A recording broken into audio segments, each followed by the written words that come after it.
Hello everyone, मैं doctor Nilima. आज के इस वीडियो का टॉपिक है रिसाइटेशन, जिसे सस्वर वाचन या सस्वर पाठ विधि भी कहते हैं। तो आइए शुरुआत करते हैं।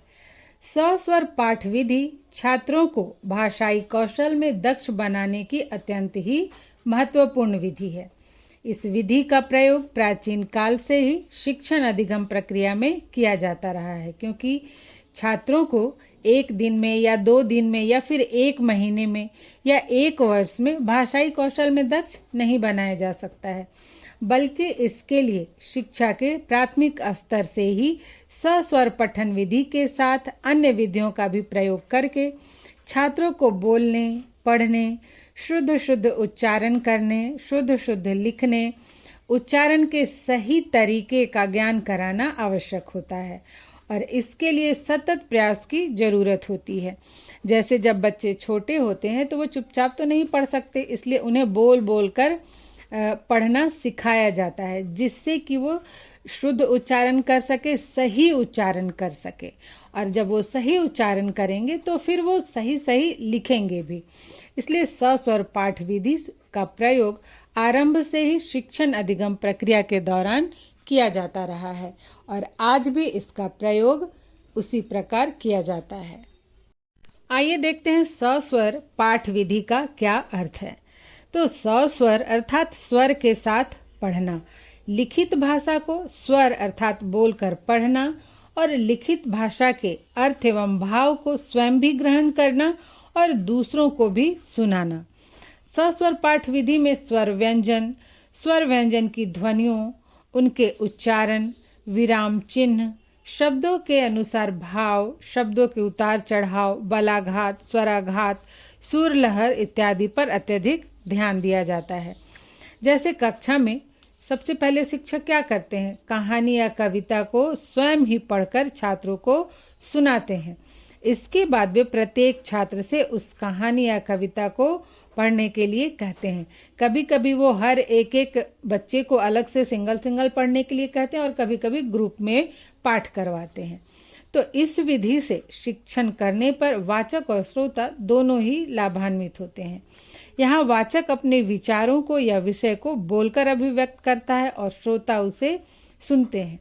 देखिए, जैसे कि कहानी हो तो उसका पढ़ने का ढंग अलग होता है, कविता हो तो उसका पढ़ने का ढंग अलग होता है, दोहे हैं उनको पढ़ने का ढंग अलग होता है, जो नाटक होते हैं उनको पढ़ने का ढंग अलग होता है।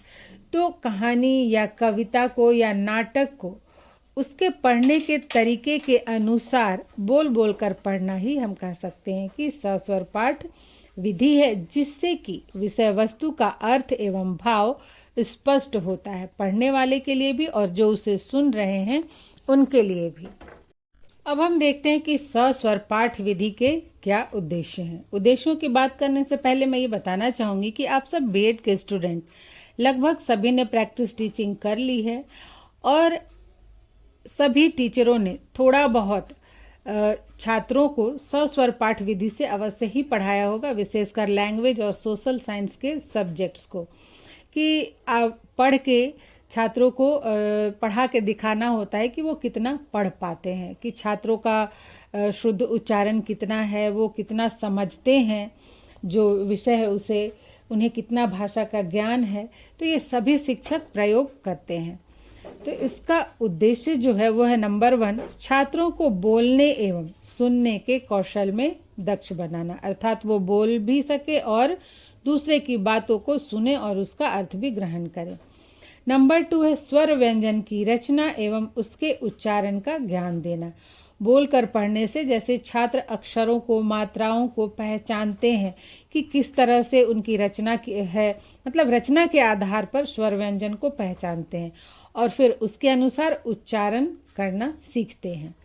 3 है शब्द एवं वाक्य की रचना का ज्ञान देना, मतलब किस प्रकार से विभिन्न प्रकार के शब्दों और मात्राओं को मिलाकर वाक्यों की रचना की जाती है सिस्टमैटिक ढंग से, व्यवस्थित रूप से, इसका भी ज्ञान सस्वर पाठ विधि से होता है।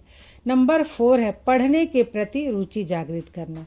जैसे कि बहुत सारे बच्चे होते हैं कि वो पढ़ना नहीं चाहते हैं, तो सस्वर पाठ विधि का उद्देश्य छात्रों में पढ़ने के प्रति रुचि जागृत करना भी है। नंबर 5 है सुनने के कौशल में दक्ष बनाना। जैसे आप देखेंगे कि कुछ बच्चे होते कि वो पढ़ तो लेते हैं पर वो सुनना नहीं चाहते, किसी की बात को सुनने में उन्हें मन नहीं लगता है। लेकिन अगर इस विधि का प्रयोग किया जाए और जैसे कि कोई कहानी या कविता शिक्षक पढ़े और फिर बोले छात्रों को कि आप ध्यान से सुनिएगा, फिर इसे आपको पढ़ना होगा, तो छात्र ऐसे में ध्यान से सुनते हैं, तो इससे उनमें सुनने के कौशल का विकास होता है। नंबर 6 है आत्मविश्वास का विकास करना। जैसे जब विद्यालय में छात्र जाते हैं तो उनके मन में बहुत हेजिटेशन होता है, संकोच होता है, वो शिक्षक से अपनी बातों को खुलकर नहीं कह पाते, उनमें कम्युनिकेशन स्किल नहीं होता है। लेकिन जब शिक्षक बच्चे को खड़ा करके बारी बारी से पढ़वाते या फिर सामूहिक रूप से पढ़वाते तो धीरे धीरे बच्चे में आत्मविश्वास का विकास होता है, वो बोल पाते हैं। और नंबर 7 है उचित भाव प्रदर्शन के अनुसार अपने विचारों को अभिव्यक्त करने में कुशल बनाना। तो जब शिक्षक सस्वर पाठ विधि का प्रयोग करके कहानी या कविता को पढ़कर सुनाते हैं और उचित भाव के अनुसार और शरीर के अंगों के संचालन को ध्यान में रखते हुए सुनाते हैं, तो फिर छात्र भी उसी प्रकार से शिक्षक के सस्वर पठन का अनुकरण करते हैं और वो उचित भाव प्रदर्शन करते हुए विषय वस्तु को पढ़ते हैं, अपने विचारों को अभिव्यक्त करने में कुशल बनते हैं। अब हम देखेंगे कि सस्वर पाठ विधि के प्रयोग की क्या तकनीक है, मतलब इस विधि का प्रयोग करते समय हम और कौन कौन से टेक्निक्स अपना सकते हैं। तो सस्वर पाठ विधि में केवल शिक्षक द्वारा कहानी या कविता पढ़ने या फिर छात्रों से कहानी या कविता पढ़वाना ही शामिल नहीं है, बल्कि इस विधि में और भी कई विधियों एवं तकनीकों का प्रयोग किया जा सकता है। इसमें सबसे सिंपल तो होता है कि टीचर छात्रों को बारी बारी से बोलते हैं कि चलो कहानी पढ़ो, एक एक पैराग्राफ पढ़वाते हैं, या फिर कविता भी हो तो 2-2 लाइन कविता सबसे पढ़वाते हैं। लेकिन इसके अलावा भी और कई सारी टेक्निक्स है जिसका प्रयोग किया जा सकता है, जैसे कि चित्र वर्णन, देखो और बोलो। तो बुक्स में जो बच्चे होते हैं प्राथमिक स्तर के, तो बुक में केवल चित्र दिया हुआ रहता है किसी कहानी से संबंधित, और बच्चे को, छात्र को वो कहानी बतानी होती है उन चित्रों को देखकर सिस्टमैटिक रूप से। नंबर 2 है प्रश्न उत्तर प्रविधि। तो इसका भी प्रयोग किया जाता है। वाद विवाद विधि, इसे भी मैंने डिटेल में डाला हुआ, आप देख ले। भाषण प्रविधि, वार्तालाप एवं बातचीत, रेडियो, टेप रिकॉर्डर एवं टेलीविजन का प्रयोग, नाटकीकरण। तो इन सब टेक्निक का प्रयोग कर सकते हैं सस्वर पाठ विधि के दौरान। आइए देखते हैं कि सस्वर पाठ विधि के क्या गुण हैं या इसके क्या लाभ हैं। तो नंबर 1 है, यह विधि छात्रों को बोलने की कला में दक्ष बनाती है। बोल बोलकर पढ़ने से सही एवं शुद्ध उच्चारण करने के कारण छात्र बोलने की कला में दक्ष बनते हैं।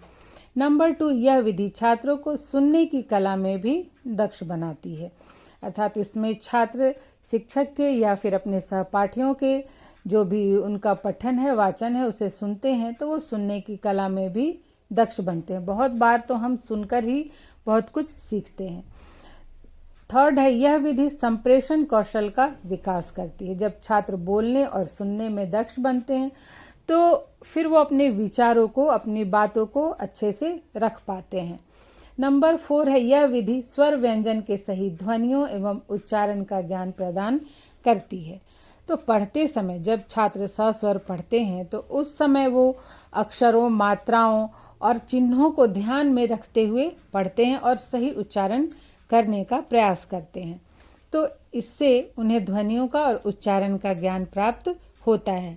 नंबर 5 है, यह विधि शब्द एवं वाक्य की रचना का ज्ञान प्रदान करती है, मतलब कि किस प्रकार से शब्दों को शुद्ध रूप में लिखा एवं पढ़ा जाता है, वाक्यों की रचना किस प्रकार की जाती है, ये भी वो समझते हैं। नंबर 6 है, इस विधि से छात्र शुद्धता के साथ उच्चारण करना सीखते हैं। बार बार पढ़ने से, रीडिंग करने से छात्रों के बोलने में, उनके उच्चारण में शुद्धता आती है। नंबर 7 है, छात्र आत्मविश्वास, धैर्य एवं उचित स्वर तथा गति में बोलना सीखते हैं। जैसा कि मैंने पहले ही बताया कि कहानी पढ़ने का अलग ढंग होता है, कविता का अलग, नाटक का अलग। तो जब छात्र सस्वर पठन करते हैं, वाचन करते हैं, तो धीरे धीरे उन्हें जब शब्द का, ध्वनियों का, उच्चारण का ज्ञान हो जाता है, तब उनमें आत्मविश्वास की वृद्धि होती है और वो धैर्य के साथ उचित स्वर में और संतुलित गति में बोलना सीख जाते हैं। नंबर 8 है, छात्र शब्दों एवं वाक्य के अनुसार उचित भाव का प्रदर्शन करना भी सीखते हैं। जैसे धीरे धीरे जब शुरुआत में बच्चे पढ़ना शुरू करते हैं तो वो ये देखते हैं कि उनसे गलतियां ना हो, तो इसलिए चेहरे के भाव उस प्रकार से चेंज नहीं होते हैं। लेकिन जैसे जैसे वो पढ़ने में दक्ष हो जाते हैं बोल बोल कर, तब फिर शब्दों के अनुसार उनके भाव भी, चेहरे के भाव भी बदलते हैं। 9 है, पढ़ने में छात्रों की रुचि बढ़ती है। पढ़ने से पढ़ाई में, रीडिंग में छात्रों की रुचि बढ़ती है। और अंत में नंबर 10 है, इस विधि से पढ़ने पर विषय को अधिक लंबे समय तक याद रखा जा सकता है। क्योंकि जब बोल कर पढ़ते हैं तो उस समय हम मुंह से बोलते हैं, आँख से देखते हैं और कान से सुनते हैं, तो हमारी 3 ज्ञानेंद्रियाँ उस समय एक्टिव रहती हैं। तो इससे हम जो भी याद करते हो बहुत अधिक लंबे समय तक याद रहता है। और ऐसा भी है कि देखिए, कुछ लोगों को सस्वर पठन की आदत हो जाती है, मतलब बोलकर पढ़ने की आदत हो जाती है, तो बहुत बड़े होने पर भी जब तक वो बोलकर नहीं पढ़ेंगे उन्हें याद ही नहीं होता है। तो ये जो सस्वर पठन विधि है, इसका प्रयोग सभी स्तर के लोग करते ही हैं, लेकिन विद्यालय में इसका प्रयोग प्राथमिक स्तर पर ही अक्सर किया जाता है। उच्च स्तर तक बच्चे लगभग पढ़ना सीख जाते हैं। अब आइए बात करेंगे सस्वर पाठ विधि के दोष की। नंबर 1 है, यह विधि उच्च स्तर के छात्रों के लिए उपयोगी नहीं है। मतलब प्राथमिक स्तर पर ही मुख्यतः इस विधि का प्रयोग किया जाता है, क्योंकि उसके प्राथमिक स्तर तक बच्चे पढ़ना सीख लेते हैं। नंबर 2 है, इस विधि से शिक्षण कार्य करने में बहुत अधिक समय लगता है। जैसे मान लीजिए कि अगर क्लास में जाके टीचर को अगर एक कहानी ही पढ़ाना हो, तो वो एक दिन में कहानी शॉर्ट में बता के और उसके कठिन शब्द वगैरह लिखवा के क्वेश्चन आंसर भी करवा सकते हैं। लेकिन अगर सस्वर पाठ विधि का प्रयोग करें तो क्लास के सभी बच्चों को बारी बारी से पढ़ाने में तो कई दिनों का कई क्लास इसी में चले जाएंगे, तो इसमें थोड़ा सा टाइम लगता है। नंबर 3 है, कभी कभी आत्मविश्वास में कमी के कारण छात्र भाषा का उचित ज्ञान रखने के बावजूद भी सही तरीके से सस्वर पठन नहीं कर पाते हैं। जैसे जो छात्र जिनमें ज़्यादा हेजिटेशन होता है या फिर शिक्षक से ज़्यादा डरते हैं, तो वैसे लोग जानते हुए भी नहीं पढ़ पाते हैं ठीक से, या फिर उनका लैंग्वेज दूसरा रहा हो तो भी उन्हें पढ़ने में दिक्कत होती है। नंबर 4 है, इस विधि से सभी विषयों को नहीं पढ़ाया जा सकता। मतलब सभी विषयों को बोलकर नहीं पढ़ाया जा सकता है। थोड़ा बहुत तो सब में बोलते ही हैं। जैसे मैथ भी बना रहे हैं तो फार्मूला, या फिर जब मैथ टीचर बनाते रहते हैं तो उस समय तो बोलते हैं कि हाँ इसको क्या बोलते हैं, तो छात्र पीछे से बोलते हैं, तो थोड़ा बहुत प्रयोग होता है, लेकिन सभी पाठ, सभी प्रकरण को इससे नहीं पढ़ाया जा सकता। नंबर 5 है, सभी बच्चों को सस्वर पठन का अवसर नहीं मिल पाता है, जिससे वे इस विधि का लाभ नहीं उठा पाते हैं।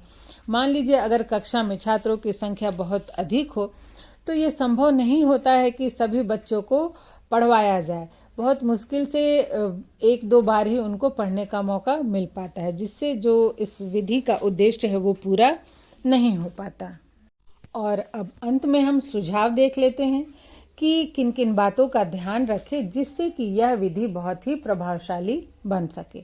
तो नंबर 1 है, इस विधि का प्रयोग करने से पहले शिक्षक को स्वयं छात्रों के सामने आदर्श सस्वर पठन करना चाहिए। मतलब जो कुछ भी छात्रों से पढ़वाना चाहते हैं, कहानी हो, कविता हो, पहले उसे खुद पढ़कर सुनाएं, जिससे छात्र पढ़ने के सही तरीके को समझ सकें।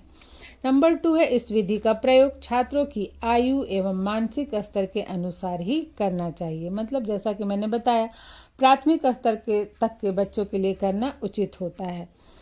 3rd है, प्रत्येक छात्र को सस्वर पठन करने का या पाठ करने का अवसर देना चाहिए।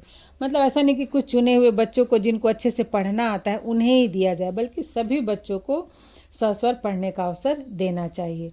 नंबर 4 है, सस्वर पठन के साथ अन्य तकनीकों का भी प्रयोग करना चाहिए, जिसकी चर्चा मैंने पहले की। अगर उन तकनीकों को आप डिटेल में देखना चाहते हैं तो उससे संबंधित वीडियो भी है चैनल में, आप उसे देख सकते हैं। नंबर 5 है, सस्वर पठन करवाने से पूर्व छात्रों को भाषा के उच्चारण एवं पठन से संबंधित नियमों का ज्ञान अवश्य देना चाहिए। मतलब भाषा का ज्ञान देने के बाद ही छात्रों को पठन करवाना चाहिए, उन्हें पढ़ाना चाहिए, मतलब बोलकर पढ़ने का अवसर देना चाहिए। और अंत में है नंबर 6, छात्रों के उच्चारण संबंधी अशुद्धियों को तत्काल ही सुधार देना चाहिए। मतलब छात्र जब पढ़ रहे हों और बीच में कहीं वो अशुद्ध पढ़ते हैं तो उसी समय उसका करेक्शन कर देना चाहिए कि इसे ऐसे पढ़ना है, तब फिर वो उसे दोबारा गलत नहीं पढ़ेंगे। तो आशा करती हूँ ये वीडियो आपके लिए हेल्पफुल होगा। आज यहीं तक, मिलते हैं नेक्स्ट वीडियो में।